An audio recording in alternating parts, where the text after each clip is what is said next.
En la actualidad esta doctrina es ampliamente debatida por diferentes teólogos, eruditos y comentaristas bíblicos.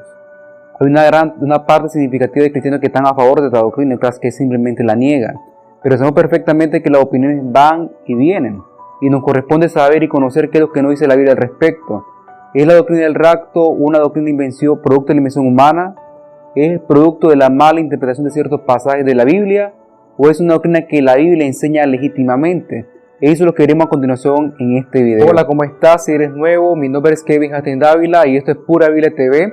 Si tú te aprender más sobre Dios y sobre su palabra, estoy muy convencido que el canal es para ti, porque aquí aprenderás muchísimo. Por lo tanto, te deseo que te suscribas y actives la campana de las notificaciones para que no te pierdas nuestros próximos videos.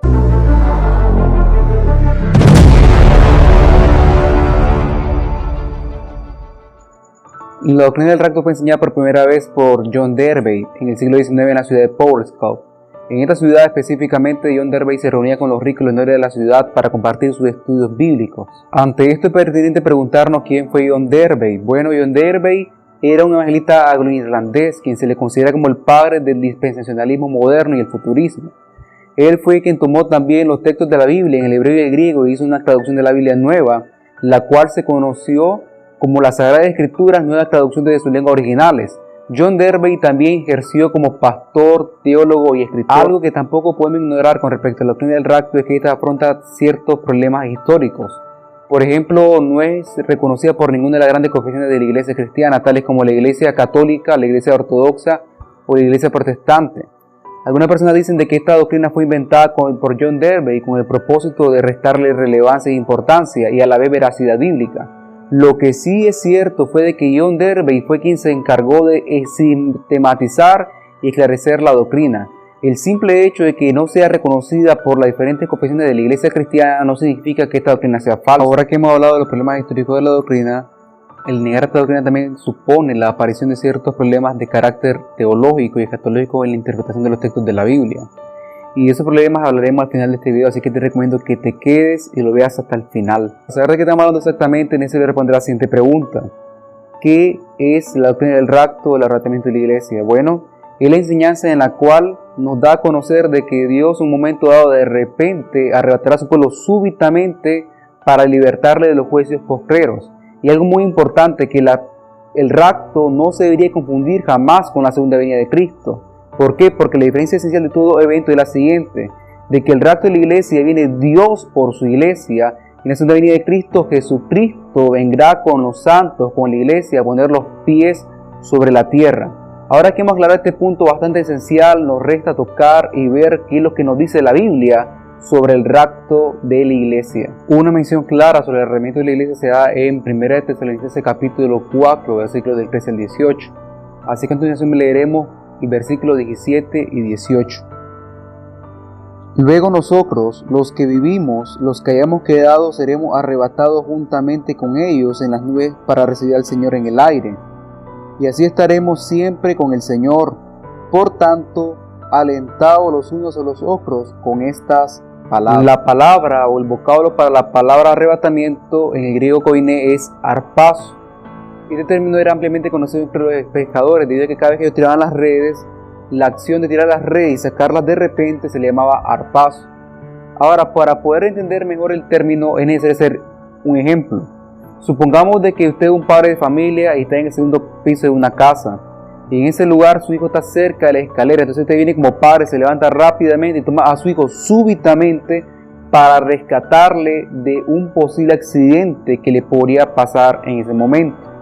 Es cierto de que la palabra rapto no aparece en la Biblia, tampoco como aparece la palabra Trinidad, teología, pero más sin embargo son términos o vocablos que utilizamos entre el pueblo cristiano para poder comunicarnos verdades de carácter doctrinal. ¿Qué otros pasajes de la Biblia enseñan también sobre el rapto, el arrebatamiento de la iglesia? Bueno, tenemos Juan capítulo 14, versículos del 1 al 3, 1 Tesalonicenses capítulo 1, versículo 9, 1 Tesalonicenses capítulo 5, versículos del 9 al 10, Apocalipsis 3:10, 1 Corintios capítulo 15, versículos del 50 al 52, y tenemos también varias alusiones en el Evangelio de Lucas, Marcos y Mateo. ¿Cuál es el propósito de Dios con el rapto de la iglesia?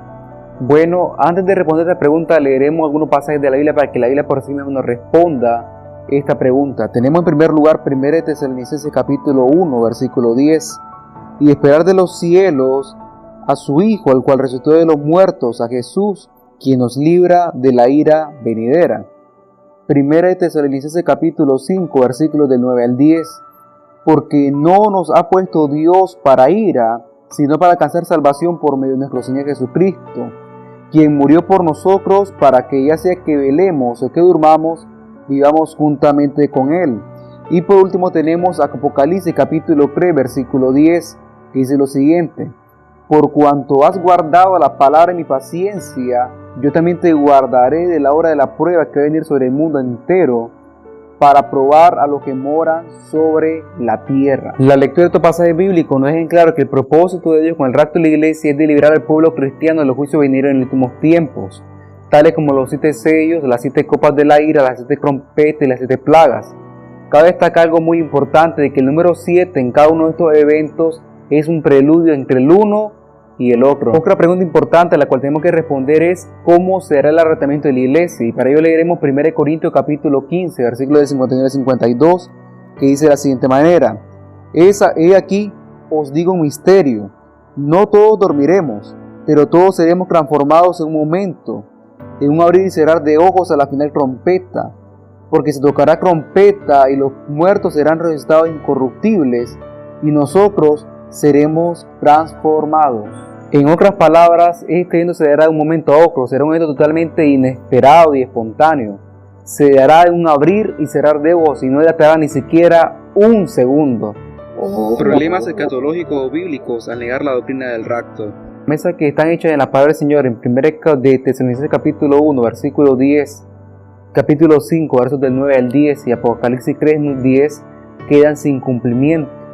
Y es importante destacar lo siguiente, que cuando Jesús dice para librarles de la prueba que viene sobre el mundo, es el vocablo griego cosmos.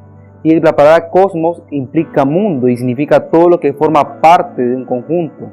En ese sentido, la iglesia es la que es excluida de la prueba que va a venir sobre todo el conjunto o las personas que conforman en el mundo en ese momento. Luego podemos destacar lo siguiente, de que si no se da el rapto de la iglesia, entonces no hay cumplimiento de esas promesas.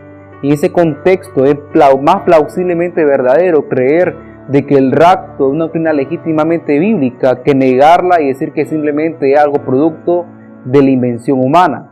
Porque si preferimos la segunda posición, entonces damos por sentado de que las 3 promesas que he citado anteriormente no tienen cumplimiento directo. Y es importante destacar algo, de que las promesas de Dios nunca se han dado con un cumplimiento espiritual, sino con un cumplimiento literal. Y es importante comprender ese punto para no caer en errores de interpretación con respecto a ciertos pasajes o enseñanzas de las Escrituras. Gracias por quedarte hasta el final del video. Si aún no te has suscrito, te invito a que te suscribas y active la campana, las notificaciones para que te reciban nuestras próximas actualizaciones. Chao, chao. Dios te bendiga.